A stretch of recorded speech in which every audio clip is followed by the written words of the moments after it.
안녕하십니까. 신영일의 비주정보 플러스입니다. 아침 저녁으로 추워진 날씨 때문에 감기 걸리는 분들 많은데요. 오늘은 몸에 좋은 건강차 소개해드리겠습니다. 먼저 국화차는 위장을 튼튼하게 하고 면역력 강화에 도움이 되고요.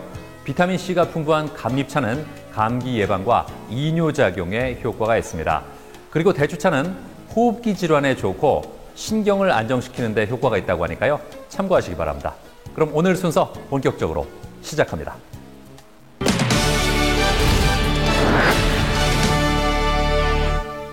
어느 날 갑자기 어깨 관절에 통증이 생기고 팔을 들기 힘들다면 오십견을 의심해 봐야겠습니다. 오십견은 주로 중년층에서 발병해 왔지만 최근에는 과도한 업무에 시달리거나 스마트폰을 많이 쓰는 젊은 층에서도 발생한다고 하는데요. 자, 그래서 이번에는 오십견에 대해서 정확히 알고 올바르게 치료하는 방법에 대해서 알아보겠습니다. 어깨 통증의 대명사인 오십견. 제때 치료하지 않고 방치하게 되면 점점 어깨가 굳어져 만성 통증을 호소하게 된다. 때문에 조기에 치료를 시작하는 것이 중요한데, 오십견, 제대로 알고 올바르게 치료하는 방법.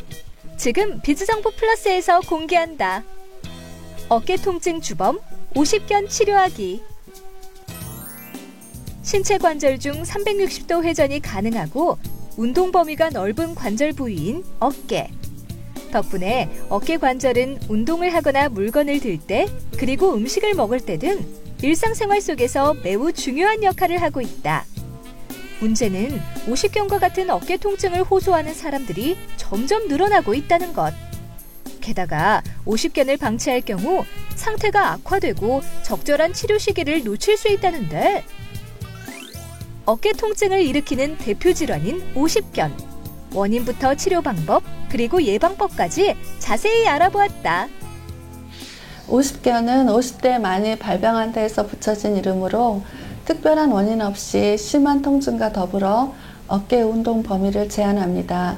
정확한 진단명으로는 동결견, 유착성 관절양념이라고 하여 60대나 젊은 연령층에서도 생길 수 있습니다.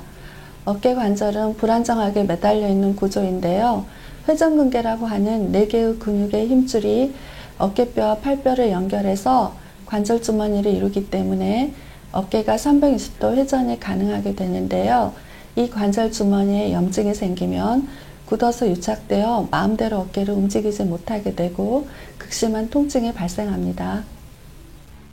오십견이 발생한 경우 어깨를 스스로 들기 어렵고 남이 들어줘도 어느 각도 이상 잘 올라가지 않는다고 한다.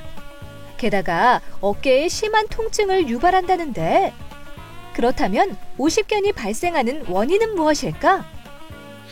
아직 오십견의 정확한 원인은 밝혀지지 않았는데요. 오십견은 주로 노화로 인해 퇴행성 변화가 생기면서 발생합니다. 또한 외상으로 다쳤거나 갑상선 당뇨 환자들에게서 발생 빈도가 높습니다. 그러나 오십견은 어깨 사용 여부와 관계없이 특별한 원인 없이 오기도 합니다. 모든 질병은 생활습관병이라는 말처럼 스트레스나 과로, 면역력 저하, 잘못된 자세 등의 유발 요인이 될 수 있다고 봅니다. 한편 어깨 통증을 유발하는 질환은 오십견 이외에도 회전근개 파열과 석회성 건염이 있기 때문에 환자의 정확한 증상을 먼저 파악해야 하는데, 전문의의 이학적 검사와 엑스레이 검사를 시행하며 필요한 경우 초음파 및 MRI 검사를 통한 정밀 진단을 한다. 오십견은 증상 경과에 따라 동통기, 동결기, 해리기로 나뉘는데요. 최초 증상에서 3개월까지는 동통기라고 해서 통증이 매우 심하고 관절 운동이 좁아지는 시기입니다. 3개월 이상에서 1년까지는 동결기라고 해서 참을 수 없는 통증은 줄어들지만 관절 운동 범위는 많이 제한되는 시기입니다. 1년 이상부터 약 2년까지는 해리기라고 해서 어깨 운동 범위가 어느 정도 자유로워지고 운동을 할 때만 통증이 느껴집니다. 오십견은 그냥 두면 낫는다는 편견하고 달리 약 40% 이상에서 증상이 지속되기 때문에 방치하지 말고 적극적으로 잘 치료하는 것이 좋습니다.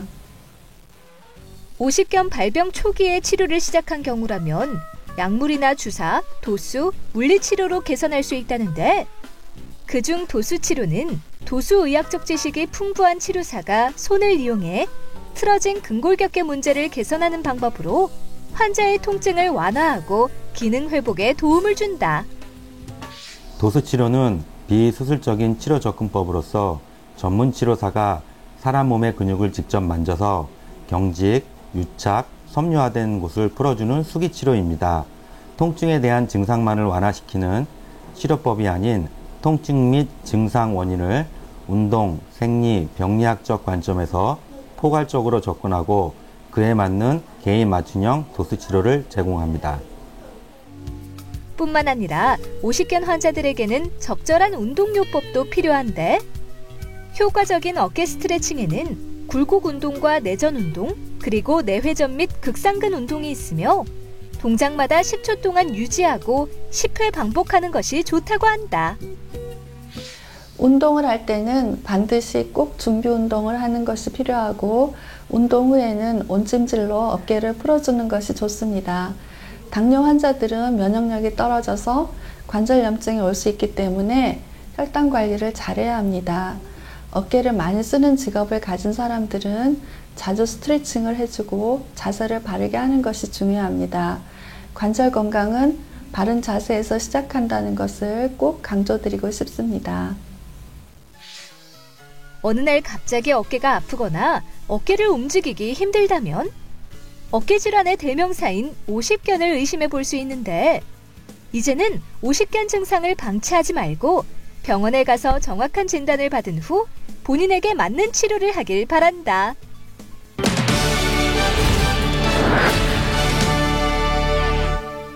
유통기한이 지난 마요네즈 그냥 버리지 마십시오. 활용하는 방법 알려드리겠습니다. 우선 유리창의 얼룩이나 병에 붙은 스티커를 제거할 때 유용하게 쓸 수 있습니다. 그리고 마요네즈에는 비오틴이라는 비타민이 풍부해서 갈라진 손톱에 마요네즈를 발라주면 윤기 있게 관리할 수 있습니다. 그리고 먼지가 쌓이거나 시들한 화초에 천에 마요네즈를 묻혀서 잎사귀를 잘 닦아주면요. 먼지를 제거하는 건 물론이고요. 생기 있게 화초를 관리할 수 있다고 하니까 잊지 마시기 바랍니다. 자, 저는 다음 시간에 다양한 소식 가지고 인사드리겠습니다. 고맙습니다.